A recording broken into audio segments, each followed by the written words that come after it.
जय हिंद साथियों, नमस्कार। बात करते हैं आज कोटपुतली बैरोड जिले की। कोटपुतली बैरोड जिले में आंगनबाड़ी की वैकेंसी आ चुकी है। आंगनबाड़ी की इस वैकेंसी, इस पद की हम बात करें, आज जो आंगनबाड़ी का पद आया है कोटपुतली बैरोड के अंदर, ये है आंगनबाड़ी की 7-3 की वैकेंसी। आंगनबाड़ी 3 प्रकार के पद होते हैं। आंगनबाड़ी सहायिका, इस कार्य पहले बड़े होती कार्यकर्ता, फिर सहायिका होती है, उसके बाद हम बात करें 7-3 की। तो आज 7-3 के पद की हम चर्चा कर लेते हैं। कोटपुतली के अंदर इसका कार्यालय है, कार्यालय सहायक निदेशक महिला अधिकारिता, अम्माई रोड, तोरावटी स्कूल के पास, कोटपुतली। ठीक है, कोटपुतली बैरोड जिला यहाँ पे आपका पड़ता है। तो यहाँ अब बात करें पंचायत समिति वैकेंसी कहाँ कहाँ है, क्योंकि जिस जगह वैकेंसी वहीं की कैंडिडेट उसमें अप्लाई कर सकता है और अन्यथा कैंडिडेट अप्लाई नहीं कर सकता। ठीक है, आपके आंगनबाड़ी क्षेत्र में आपकी वैकेंसी होनी चाहिए। तो बानसूर की बात करें, श्यामपुरा के अंदर वैकेंसी है, संबलपुरा के अंदर है और हाजीपुरा के अंदर वैकेंसी निकाली गई है। इसके बाद हम अगली बात करते हैं तो नारायणपुर के अंदर है, खरकड़ी के अंदर, कला के अंदर है। विराटनगर की बात करता हूँ, खातोलाई के अंदर है। पावटा की बात करता हूँ, वीर तेजाजी नगर के अंदर है। बैरोड की बात करता हूँ तो कारोड़ा के अंदर वैकेंसी निकाली गई है। ये टोटल पद आपके हो गए 3, 4, 5, 7 पदों पर टोटल वैकेंसी। अब बात करते हैं इंपॉर्टेंट चीज़ की, हम बात करते हैं तो इसमें क्या क्या योग्यता चाहिए, क्या क्या चाहिए। ऑफलाइन फॉर्म है, किसी प्रकार की फीस वगैरह नहीं लगेगी, कोई फीस मांगे आपसे, कोई प्रकार के पैसा वगैरह इसमें नहीं लगते सिलेक्शन के लिए। ठीक है, अब बात करते हैं तो इसकी जो 10वीं पास आपकी योग्यता होनी चाहिए। जिस आंगनबाड़ी के लिए आप अप्लाई कर रहे हो, अब वहाँ आपकी 10वीं पास आप होनी चाहिए। 21 से 40 साल आपकी एज होनी चाहिए। महिला विवाहित अविवाहित दोनों प्रकार की महिला अप्लाई इसमें कर सकती है। ठीक है नहीं, इसके साथ हम बात करें 23 जुलाई इसकी लास्ट डेट है। 23 जुलाई तक ऑफलाइन फॉर्म फिल करके आपको यहाँ पे जमा करवाना है। ठीक है, आगे हम बात करते हैं 23 जुलाई तक।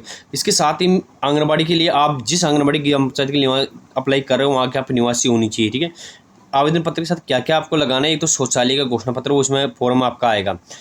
सेक्शन योग्यता संबंधित नहीं कि जितनी ज़्यादा डिप्लोमा डिग्री लगाओ उतना ज़्यादा बेनिफिट। आप सोच 10वीं पास है, 10 की मार्कशीट नहीं, आप जितनी ज़्यादा डिग्री डिप्लोमा लगाओ उतना ज़्यादा बेनिफिट आपको यहाँ पे मिलता है, क्योंकि इसमें जो सिलेक्शन प्रोसेस होता है वो बिना किसी एग्जाम के होता है। आपकी योग्यता के आधार पर आपका यहाँ पे सिलेक्शन होगा। इसके साथ हम बात करें आपके स्थायी निवासी होने का, RSCT कोर्स कर रखा तो वो SST आपका जो कास्ट सर्टिफिकेट लगाना है। इसके साथ ही तलाकशुदा है, विपरीताक्ता है तो वो डाइवोर्स वगैरह तो वो लगाना है, इसमें है विधवा है तो वो कार्यान्वयन बोर्ड लगाना है। यदि है तो आपके पास तेजा वाला, यदि कोई यदि विकलांगता के अंदर है तो वो आपको यहाँ पे लगाना है। ठीक है, फॉर्म ऑफलाइन फिल करके यहाँ पे जमा करवाना है। इससे रिलेटेड कोई इंपॉर्टेंट चीज़ें मैं बताता हूँ आपको। 7 पद के लिए 10वीं पास योग्यता होनी चाहिए। विवाहित दोनों प्रकार की महिला अप्लाई कर सकते हैं इसमें। ठीक है, फॉर्म और दिखाता हूँ आपको कि फॉर्म किस प्रकार का फॉर्म उसका होता है। इसमें पूरा फॉर्म दे रखा है कि क्या क्या कैसे की ड्यूटी होती है आपकी, क्या क्या है, ये तो पूरा इसमें दिया जाता है कि क्या क्या आपको कहना। देखो, ये काम भी आपके होते हैं जहाज में बैठक के दौरान चर्चा के विषय ये आपके होते हैं कि आपको क्या क्या करना होता है इसमें। GNM में कुछ कोर्स करेगा तो वो इसमें ये 7 दिन का फॉर्म है आपको। देखो यहाँ पे इसमें जिला बनना पड़ता है, कहाँ है वो बनना पड़ता है, ग्राम पंचायत का नाम, राजस्व वार्ड, ग्राम पंचायत का नाम जिसके लिए आप आवेदन कर रहे हो वो आंगनबाड़ी का यहाँ पर मानदेय सेवा का पद क्या है, 7 दिन का पद हो गया। ये यहाँ पे लिखा हुआ है 7 दिन का पद। ये पासपोर्ट चाहिए आपको, फोटो लगवानी है, पूरा एड्रेस वगैरह आपको पूरा फिल करके अच्छी तरह फिल करना। दोबारा इसमें संशोधन का मौका वहाँ नहीं दिया जाएगा। आप जमा करवाने के बाद सोचो आपको जो डॉक्यूमेंट लगा उसी क्रम में लगाना। अन्य डॉक्यूमेंट यदि आप अन्य डिग्री डिप्लोमा लगाते हो तो यहाँ आप इसमें नोट करना और वो लगाना कि कितने आपने अन्य लगाए हैं।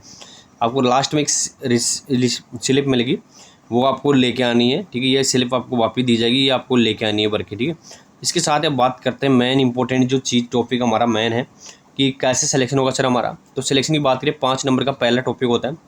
इस स्नातक से अधीन ग्रेजुएशन से अधिक आपने कर रखी है तो अब वो 5 नंबर दिए जाएंगे। यदि BEd कर रखी है, MA कर रखी है, MA कर रखी है, इस स्नातक यानी कॉलेज कर रखी है तो आपको 4 नंबर दिए जाएंगे। 12वीं पास के लिए 2 नंबर है, 12वीं पास के लिए 3 नंबर है और 10वीं पास के लिए 2 नंबर और 8वीं पास के लिए 1 नंबर। लेकिन 8वीं पास वाला लगा ही नहीं सकते इसमें। ठीक, कैंसिल हो जाएगा। आप श्रेणी की बात करते हैं, SST को 3 नंबर है, EWS OBC को यहाँ पे 2 नंबर, आरती EWS के 2 नंबर है, MBC को सामान्य को 1 नंबर। टोटल 3 नंबर का प्रोसीजर होता है। तेजाब वगैरह एसिड वगैरह कोई अटैक से हुआ है, बोनापन हुआ है या कोई ऐसा जिसके 40% से अधिक आपका विकलांगता है तो उसको 2 नंबर देंगे।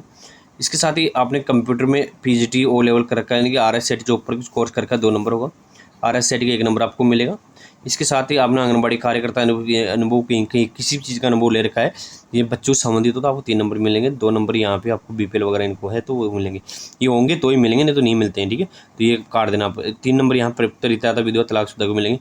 टोटल 20 नंबर का परफॉर्म होता है। 20 नंबर के आधार पर इसका आपका सिलेक्शन होता है। ठीक है, इससे रिलेटेड कोई जानकारी चाहिए तो हमें कमेंट जरूर कमेंट करें, आपकी हर प्रकार की सहायता की जाएगी। कमेंट करके आपको फॉर्म वगैरह सब कुछ चीज़ें हम उपलब्ध करवाएंगे।